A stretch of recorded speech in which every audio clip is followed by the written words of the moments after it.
Olá, pessoal! Aqui professora Eliane e aí a turminha do quinto ano da Escola Municipal Mary Maria de Aquino, Rede Municipal de Ensino de Ubá. Tudo bem com vocês? Vamos para a nossa 11ª aula do caderno 5. Hoje, nosso conteúdo é em português e o nosso tema são palavras polissêmicas, além de relembrar um pouquinho sobre a fábula. Vamos ver as habilidades que precisamos, que está em foco para a gente observar o nosso desenvolvimento? Reconhecer que os textos literários fazem parte do mundo do imaginário e apresentam uma dimensão lúdica de encantamento, valorizando-os em sua diversidade cultural, como patrimônio artístico da humanidade.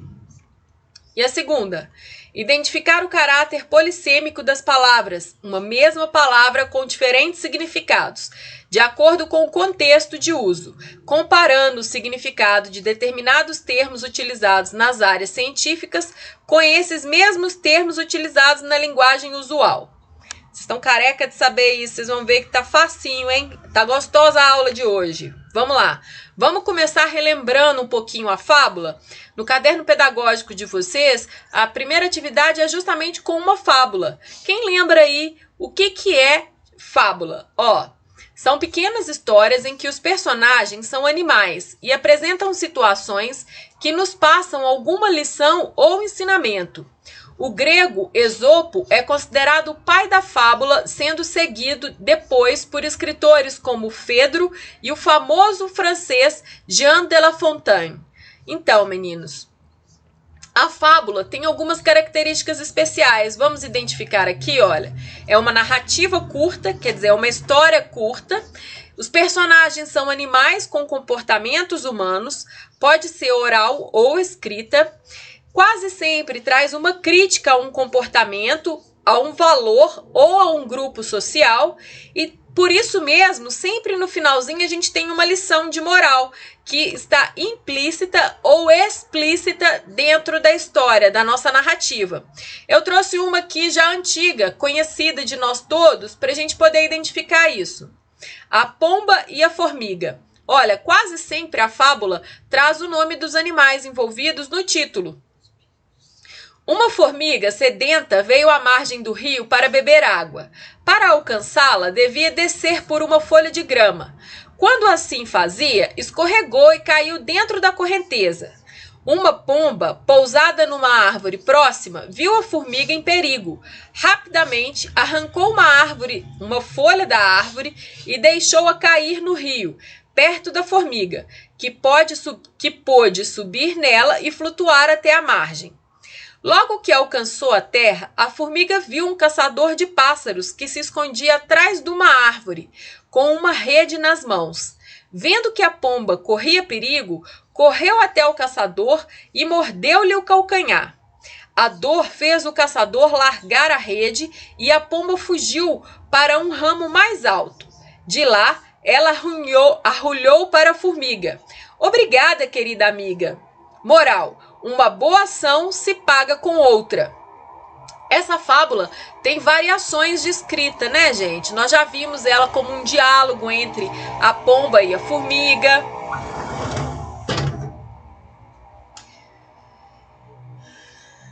Então, existem algumas variações de mesma fábula. Não exatamente a mesma coisa, tá? E, temos aqui os animais com características humanas, porque eles falam, eles socorrem uns aos outros, né? Nesse caso aqui, ela é escrita e ela valoriza a amizade aqui e as boas ações, né? Então, envolve um valor, tá? E tem a moral sendo explicada embaixo, logo no final da fábula. Todo mundo lembrou? Então, presta atenção nessa fábula aí que você vai ler no seu caderno pedagógico e identifica isso aí nela também. Vamos para nosso próximo tópico. Palavras polissêmicas.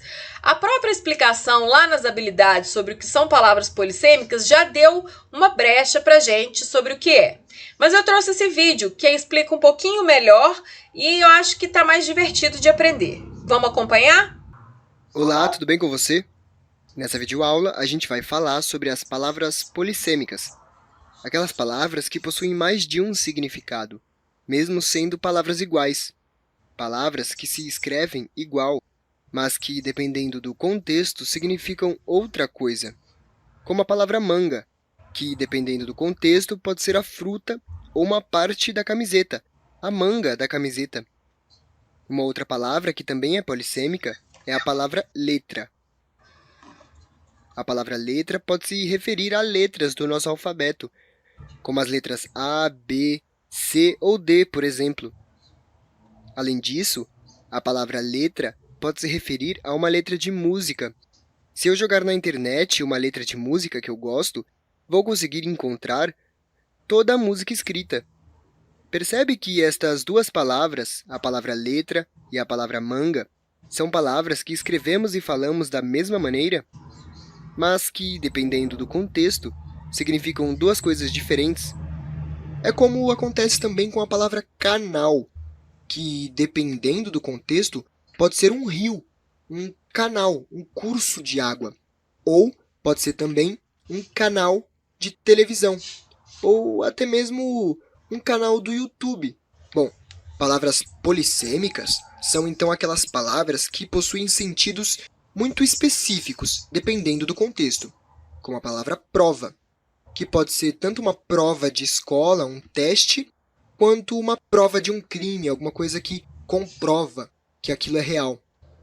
É importante a gente prestar atenção nas palavras polissêmicas, porque se a gente está lendo um texto em que uma dessas palavras aparece, é com os outros trechos desse mesmo texto que a gente vai conseguir descobrir qual o significado da palavra nele. Por exemplo, se for um texto de geografia e a palavra canal aparece, é possível que esteja falando sobre um canal de um rio, um curso de um rio.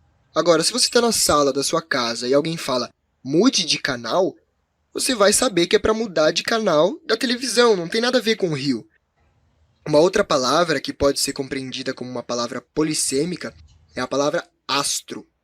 A palavra astro pode se referir tanto a corpos celestes do espaço, como o planeta Terra, as estrelas, o Sol, os outros planetas. Estes são corpos celestes que a gente tem no nosso universo. Porém, a palavra astro pode também se referir a um astro do rock, um cantor de música que é muito conhecido, muito famoso, muito prestigiado e é conhecido como um astro. Bom, a gente consegue perceber nesse caso que a gente tem a mesma palavra, a palavra astro, mas com significados totalmente diferentes. Como eu disse um pouco antes, a gente tem que sempre prestar atenção no contexto, porque é dependendo do contexto que a gente consegue compreender a função da palavra. Bom, se eu abrir o dicionário e procurar pela palavra astro, eu vou encontrar o significado. Corpo celeste luminoso, por si mesmo ou que recebe claridade de outro, como planetas, luas, corpos do nosso universo. Se eu continuar lendo esse verbete de dicionário, eu vou conseguir encontrar também o sentido figurado da palavra astro.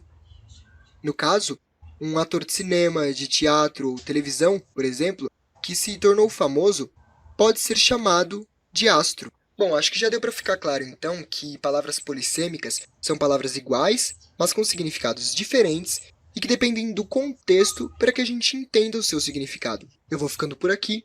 A gente se encontra num próximo vídeo. Bons estudos e até lá! Bacana, né, gente? Ó, então, esse Academicam Brasil, de novo, hein? Vou deixar lá o código de acesso à turma, que é a tia que abriu lá nesse canal, e vocês podem conferir toda a matéria que tem lá disponível, é muito interessante. Qual a palavrinha da aula passada de geografia que a gente falou que também tinha vários significados? Que poderia ser utilizado dependendo do contexto. A palavrinha rede, lembra que a aula passada foi sobre rede urbana? Então, não é rede de dormir, né, gente? Que a gente vai dormir dentro da cidade. Não é isso. Rede urbana é a relação entre as cidades, né? Então, ela também é uma palavra polissêmica. Muitas palavras adquirem significados diferentes. Eu posso falar assim, me passa o chinelo, aí você vai falar assim, eu vou te tampar ele. Tampar é uma ação que é colocar a tampa sobre alguma coisa. Mas quando eu falo tampar o chinelo, eu vou pôr uma tampa em cima do chinelo? Não. Então depende do contexto. Contexto é a situação em que a palavra está envolvida. É preciso você ler o texto mais de uma vez para conseguir compreender qual o significado daquela palavra que está sendo aplicada naquele momento. Joinha? Vamos fazer essa atividade aqui para ver se todo mundo ficou craque. Em qual das atividades abaixo a palavra em destaque tem o mesmo sentido nas duas frases? Vamos ver? Jandira adotou um gato. Maria achava Lutero um gato. Será que esse Lutero aqui é um animal de 4 patas ou é uma pessoa muito bonita que ele achou um gato? Né? O cano do chuveiro arrebentou. O tênis de Laura tem cano alto. Será que o cano do chuveiro é o mesmo cano alto do tênis da Laura? Será? O cão dorme no sofá o dia todo. Passar muito tempo no sofá pode prejudicar a coluna. Nesse caso, o sofá representa e significa o mesmo objeto? Tem a mesma intenção nas duas frases? Sim, né? Então, ó, nossa questão aqui, ó, correta é a letra C. Vamos marcar um xizinho aí nela, tá? Atenção e vamos lá, manda ver nas atividades aí do caderno pedagógico, tá bom? Vocês já sabem isso. Observaram que no vídeo que a gente viu da Academicam, ele faz uma anotação sobre o dicionário? Vocês já perceberam que o dicionário tem várias explicações, vários verbetes? É assim que a gente chama a explicação do dicionário, chama verbetes. Então, cada verbete, cada significado daquela palavra, geralmente tem um número, né? E você tem que, muitas vezes, ao olhar a palavra no dicionário, conseguir identificar qual daqueles significados encaixa no texto que você está lendo. Então, não basta você só olhar no dicionário o que a palavra significa, porque se ela significar mais de uma coisa, você tem que identificar qual dos significados é o apropriado para o texto que você está lendo. Por isso que é importante você ler todo o verbete do dicionário, senão não vai fazer sentido para o seu texto, tá bom? Atenção nisso, hein? Atenção aí nas atividades, fiquem com Deus e até a próxima aula.